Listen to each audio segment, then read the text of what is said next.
করবি মুসলমান। তাই তো রাসূল সাল্লাল্লাহু আলাইহি ওয়াসাল্লাম বলছেন, গায়িকা দিয়ে, পতিতালয়ের মেয়েদেরকে দিয়ে নেতাদের সম্মান করা হবে। এখন আল্লাহ রাসূল থামেননি। আল্লাহ রাসূল বলছেন, ওয়ায়াকসাফু বিহিমুল্লাহুল আরজা, তাদের উপরে ভূমিকম্প হবে। বলতে পারে যুবক, ভূমিকম্প কেন হয়? ওরা বলেছে যে মাটির ভিতরে গ্যাস হয়, গ্যাস বের হতে পারে না, এদিক ওদিক ছুটাছুটি করে, বড় পুকুর সাগর পেলে ওই দিক দিয়ে বের হয়ে যায়, তাই মাটি কেঁপে উঠে। একটু নড়ে উঠেছে, তাই তো তোমার ঢাকা শহরে এই অবস্থা। 3 তলা 10 তলা মানুষ 10 তলা থেকে নামছে আর একজনের গায়ের উপরে পা দিয়ে, তার মানে ও জীবন বাঁচাচ্ছে। বলো, এদাদুল জিলাতিল আরজুল জালাহা, যেদিন পৃথিবীকে এইভাবে থরথর করে কাঁপিয়ে তোলা হবে, সেদিন মানুষের কি হবে?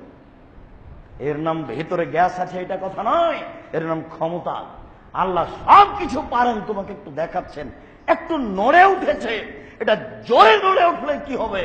আল্লাহ রাসূল বলছেন যে যখনই মানুষ নেশাদার দ্রব্য পান করবে আর গায়িকারা নাচবে মেয়েরা, তখন 1 নম্বর অবস্থা হলো ভূমিকম্প হবে।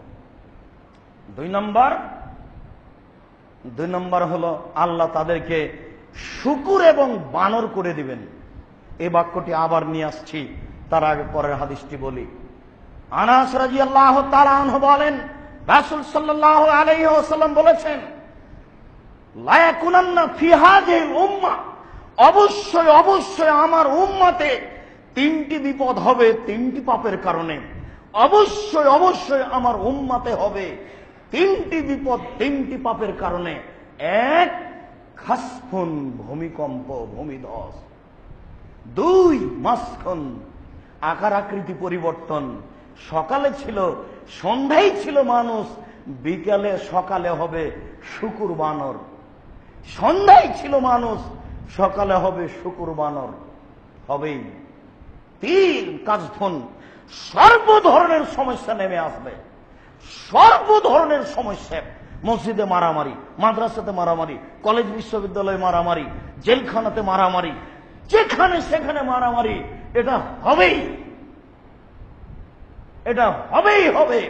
রাসূল সাল্লাল্লাহু আলাইহি ওয়াসাল্লাম বলেছেন, লা ইয়াকুনান্না মিন উম্মতি সিলফান মিন আহলিন নার, আমার উম্মতের 2 শ্রেণীর মানুষ জাহান্নামে যাবে। আমার উম্মতের 2 শ্রেণীর মানুষ জাহান্নামে যাবে। তার 1 শ্রেণীর মানুষ হচ্ছে লাহুম সিয়াতুন কাজনাবিল বাকারে, 1 শ্রেণীর মানুষের হাতে থাকবে লাঠি।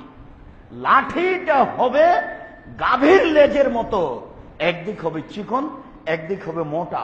এজরে মুনাবি হান্নাস, ওরা তা দিয়ে মানুষকে পিটাবে। এরা জাহান্নামে যাবে। তুমি দেখছো না মূর্খ ছেলেগুলো আন্দোলনের নামে, কে মৈত্রী আর কে ছাত্র দল আর কে কত দল, পড়াশোনাই জানে না মূর্খ ছেলে, ওর বাপও মূর্খ, ও মাঠে নেমেছে নেতৃত্ব দিতে। দেখো না তুমি, দিন রাত তোমার পেপার পত্রিকায় ঢাকা শহরে এদের হাতে লাঠি আছে, এরা মানুষকে পিটাচ্ছে। আরো 1 শ্রেণীর মানুষের হাতে লাঠি আছে, যারা সরকারি দল বলে নিজেকে মনে করে, এরা জাহান্নামে যাবেই। আমি অনুবাদক, আমার কিছু করার নেই। আরেক শ্রেণীর মানুষ নেশাউন, মহিলা, কাসিয়াতুন, কাপড় পরে থাকে, আরিয়াতুন, উলঙ্গ, মুমিনাতুন, পুরুষকে নিজের দিকে আকৃষ্ট করে, মাইলাতুন, তারা নিজেরা আকৃষ্ট হয়, লা ইয়াদখুলুল জান্নাহ, এরা জান্নাতে যাবে না, ওয়ালা ইয়াজিদুনা রিহা, তারা জান্নাতের সুগন্ধিও পাবে না। ফাইনা রিহা তুজাবদিন মাসিরাতে কাদা ওয়া কাদা, জান্নাতের সুগন্ধ 1 বছরের দূরত্ব পথ থেকে পাওয়া যায়। এইসব নারী জান্নাতে তো যাবে না, যাবেই না, জান্নাতের গন্ধ পাবে না।